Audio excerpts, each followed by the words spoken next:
बात करते हैं, आगे बढ़ेंगे, बिहार भी चलेंगे और उसके आगे फिर वापस लौटकर दिल्ली भी आएंगे।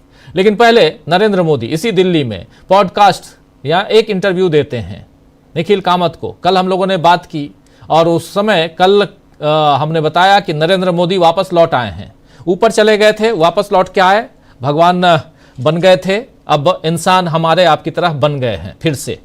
लेकिन अब वो गोधरा कांड की बात भी कर रहे हैं। ये सफाई क्यों दे रहे हैं? पहली सफाई कि मैं भी इंसान हूं, दूसरी सफाई गोधरा पे दे रहे हैं और बताने की कोशिश, वाहवाही लूटने की कोशिश कर रहे हैं कि हेलीकॉप्टर, सिंगल इंजन हेलीकॉप्टर में बैठकर मैं गया, एमएलए बने 3 दिन ही हुए थे। और ये बातें आज की तारीख में बताने के पीछे क्या राज हो सकता है, प्रेम कुमार जी? राजीव जी, देखिए, नरेंद्र मोदी को बात करनी पड़ रही है, सफाई देनी पड़ रही है और अपनी उस बात को जिसमें कि उन्होंने अपने आप को बताया था कि नॉन बायोलॉजिकल है, उससे वो पलटते दिख रहे हैं। तो इस दौरान जब से उन्होंने नॉन बायोलॉजिकल खुद को बताया था, उसके बाद से आपने देखा होगा उसकी प्रतिक्रिया भी बहुत हुई थी। कोई इसका उनको पॉजिटिव फायदा हुआ हो ऐसा नहीं था। सब लोगों ने हंसी ही उड़ाई, खिल्ली ही उड़ाई। और मोहन भागवत जी ने क्या कहा वो भी सबको याद है। तो नॉन बायोलॉजिकल वाला जो ये वाली बात थी, वो हो सकता है कि वो परवान चढ़ जाती, अगर 400 पार हो जाते तब किसी की मजाल नहीं होती कि उनके नॉन बायोलॉजिकल होने पर प्रश्न उठाते। फिर तो साबित हो जाता कि वो नॉन बायोलॉजिकल ही है और वो 400 पार भी ला सकते हैं। लेकिन हो गया उल्टा, वो 240 पर आ गए। तो वो सुर जो है बहुत स्ट्रांग हो गया और धीरे धीरे ये स्थिति आई कि उनको कहना पड़ रहा है कि हम भी आप ही की तरह आम आदमी हैं। तो इसको आप भूल सुधार बोलें, लेकिन जनता का दबाव बोलें, वो ज्यादा अच्छा है। ये भूल सुधार करने की आवश्यकता क्यों है? क्योंकि जनता का दबाव है। और जो चुनाव उन्होंने जीता है, किस तरीके से जीता है, सबको पता है और वो चीजें धीरे धीरे साफ भी होती चली जा रही हैं।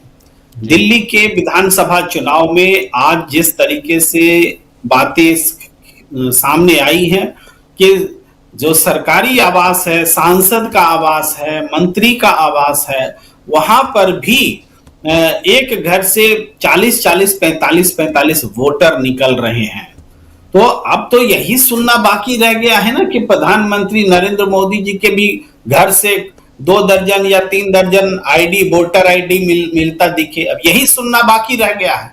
इसके अलावा अब तो कुछ बाकी नहीं है कि आप किस तरीके से केंद्रीय मंत्री का घर इस्तेमाल हो रहा है, सांसद, पूर्व सांसद जो अधिकृत नहीं है उनके घर का इस्तेमाल हो रहा है वोटर आईडी बनाने में।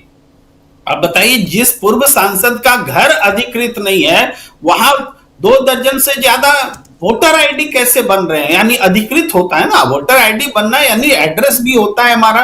तो 2 दर्जन से ज्यादा लोगों के वोटर आईडी बन रहे हैं। तो ये सारी चीजें जो सामने आ रही है कि चुनाव कैसे जीते जा रहे हैं। अभी एक न्यूज लॉन्ड्री का वो आया तीसरा, जिसमें बताया गया कि फर्रुखाबाद के बाद एक और लोकसभा सीट जहां पर के मेरठ और उसके बाद चांदनी चौक का भी है, जहां किस तरीके से वोट जोड़े जा रहे हैं, जोड़ करके चुनाव को फर्क डाला जा रहा है और डिलीशन करके फर्क डाला जा रहा है। ये सारी चीजें भी सामने आ रही हैं। तो नरेंद्र मोदी कैसे चुनाव जीत रहे हैं, कभी ईवीएम, कभी टर्न आउट, कभी वोटर, कभी ईवीएम मशीन में 99% रिचार्ज रहना, हर चुनाव में नई नई, कभी काला पट्टी लगा हुआ होता है, हर पैटर्न ही बदल, हर चुनाव को नई तरीके से जीतने की कोशिश हो रही है। ये चीजें सामने आ रही है। अब उसके बाद भी इनके खाते में जब हार आ जाती है, झारखंड हो जाता है, जम्मू कश्मीर हो जाता है, तब इनको अब है कि दिल्ली का क्या होगा।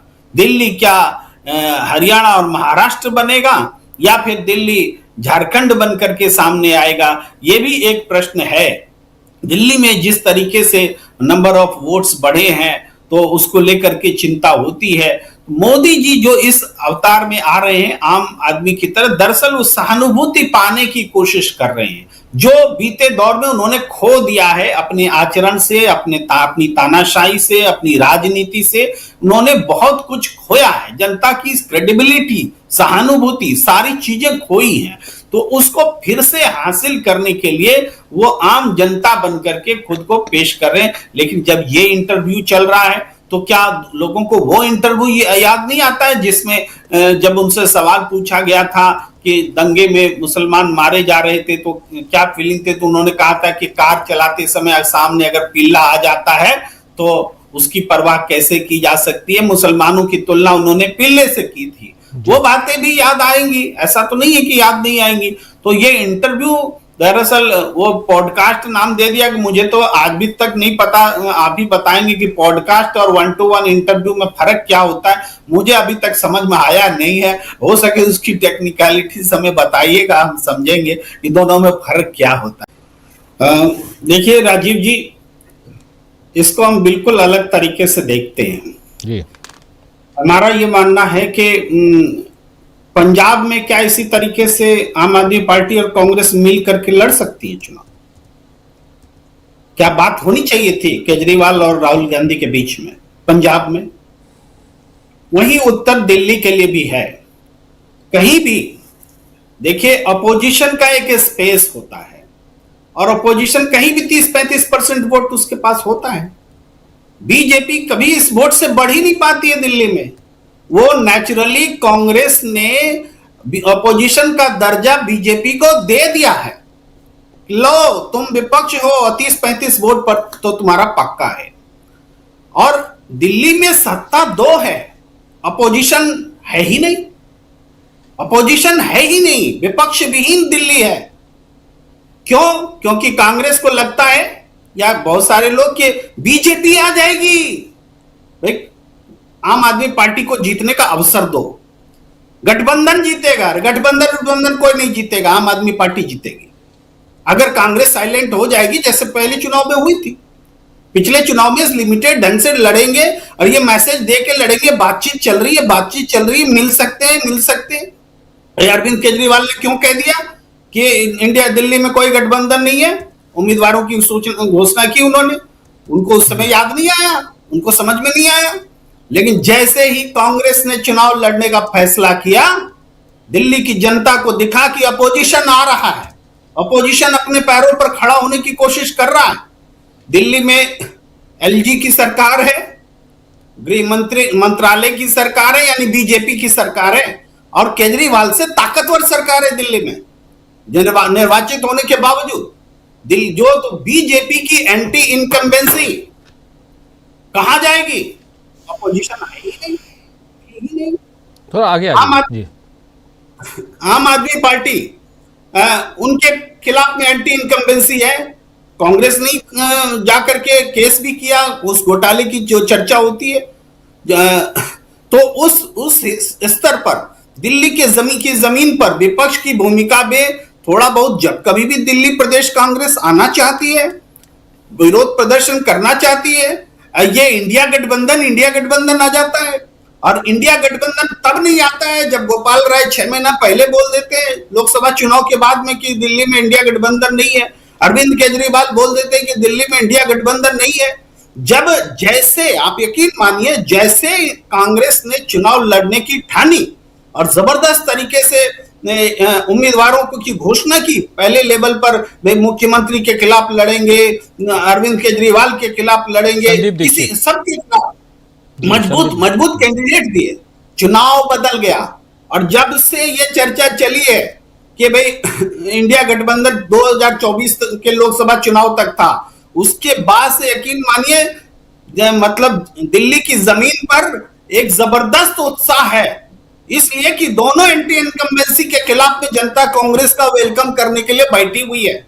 अब अगर फिर इस वातावरण को खराब करना है तो जाइए केजरीवाल से बात कीजिए, बैठिए, 2 मीटिंग कर लीजिए, जनता समझ जाएगी ये लोग कभी विपक्ष न बन पाएगा। अरे पहले तो विपक्ष का पोजीशन सिक्योर कीजिए और कांग्रेस चुनाव लड़ेगी, निश्चित रूप से वो 35% वोट कांग्रेस के पास लौट कर आएंगे और दूसरा चुनाव होगा, कांग्रेस सत्ता में आएगी। हम नहीं कहते कि पहली बार में सत्ता में आ जाएगी, लेकिन आज बीजेपी को रिप्लेस कीजिए, ऑपोजिशन से रिप्लेस कीजिए। जो शैडो ऑपोजिशन है वो वास्तव में असली ऑपोजिशन नहीं है। लड़ाई आम आदमी और कांग्रेस के बीच होगी, लेकिन लड़ना पड़ेगा, विपक्ष के तौर पर अपने आप को दिखाना पड़ेगा। ये सब अगर डर डर करके और शेयर करके कि बीजेपी आ जाएगी, अभी बीजेपी आ जाएगी तो आ जाएगी, जब केंद्र में बैठी हुई है तो दिल्ली में भी आ जाए, जब 22 राज्यों में तो 23 राज्यों में भी हो जाए, तो क्या इस वजह से कांग्रेस अपोजिशन का पोजीशन छोड़ दे?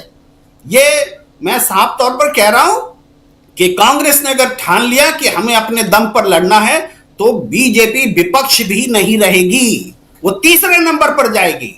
लड़ाई आम आदमी पार्टी और कांग्रेस के बीच होने वाली है। खाली राहुल गांधी उतर जाएं दिल्ली की धरती पर, कैंपेन करने उतर जाएं, ये मैं अपना विश्लेषण के साथ बोल रहा हूं। परसों उतर रहे हैं, परसों से राहुल गांधी उतर रहे हैं दिल्ली की धरती पे। तो बिल्कुल उतरने का मतलब है कि वो उसी तरीके से बोले जैसे केरल में वामपंथी सरकार के खिलाफ बोल रहे थे। अरे वामपंथी जीवन भर आपके साथ देते रहते हैं, वहां जाके केरल में खिलाफ में बोलते हैं। और ये अरविंद केजरीवाल जो हिंदुत्व की राजनीति उनकी वही है जो बीजेपी की है, जो झूठ बोलने की राजनीति वही है जो बीजेपी की है। सपने वो भी दिखाता है, सपने ये भी दिखाता है, झूठ की राजनीति वो भी करता है, झूठ की राजनीति ये भी करता है। किस बात का इंडिया गठबंधन भाई? ऐसे ऐसे लोगों से आप लड़के देख चुके हैं, 7 सीट हारे दिल्ली में। हटाओ, भगाओ इसको, इस अंदाज में राजनीति करनी पड़ेगी। जी जी जी, प्रशांत टंडन जी क्या कहेंगे आप, जिस लाइन को लेके चल रहे हैं प्रेम कुमार जी?